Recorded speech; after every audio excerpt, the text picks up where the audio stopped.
Okay, Stewart, we need to start planning our paper on public libraries. Have you thought of Angel yet? Well, there's so much we could look into. How libraries have changed over the centuries, for instance, or how different countries organize them. What do you think, Chidari? Maybe we should concentrate on this country and try and relate the changes in library to external development, like the fact that far more people can read than a century ago and that the local population may speak lots of different languages. We could include something about change in the source of funding too.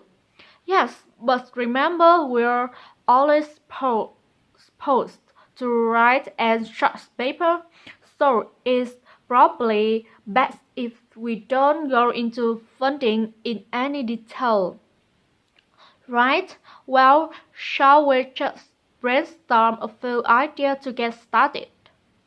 Okay, we obviously need to look at the impact of new technology, particularly in the internet.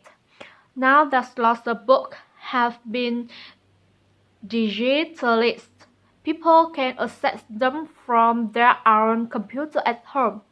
And if everyone did that, libraries could be obsolete.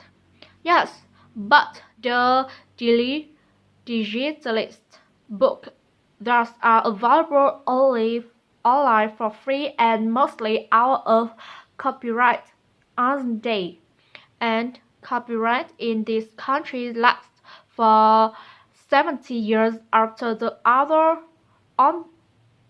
other dies.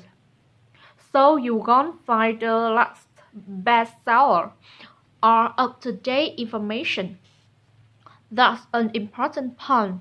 Anyway, I find it hard to concentrate when I'm reading a long text on a screen.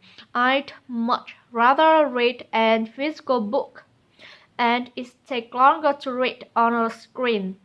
Or I prefer it, I suppose it's just a personal preference.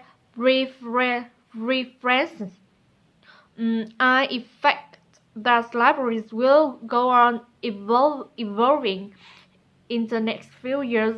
Some have already become centers where community activities take place, like local club meetings there. I think that's become even more common. I'd like to think so, and that they'll still be serving their traditional function.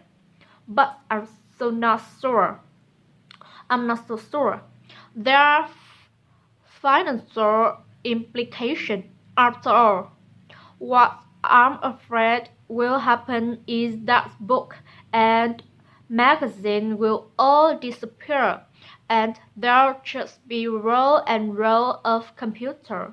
They won't look anything like the libraries we're used to. Well, we'll see. I've just had an idea. Why don't we make an in-depth study of our local public library as background to our paper? Yes, that'd be interesting. And based on stars of issues, let's make a list of possible things we could ask about, then work out some sort of structure. For instance, we could interview some of the staff and find out whether the library has its own budget, or if that's controlled by the local council, and what their policies are. I know they don't allow food, but I'd love to find out the type of noise they ban. There always seems to be a lot of talking, but never music. I don't know if that's a policy or it's just happened. And I often wondered, Then there are things like how the library is affected by employment law. I suppose there are rules about working hours, facilities of staff, and so on. Right. Then there are other issues relating to the design of the building and how customers use it, like what means does the library take to ensure their safety.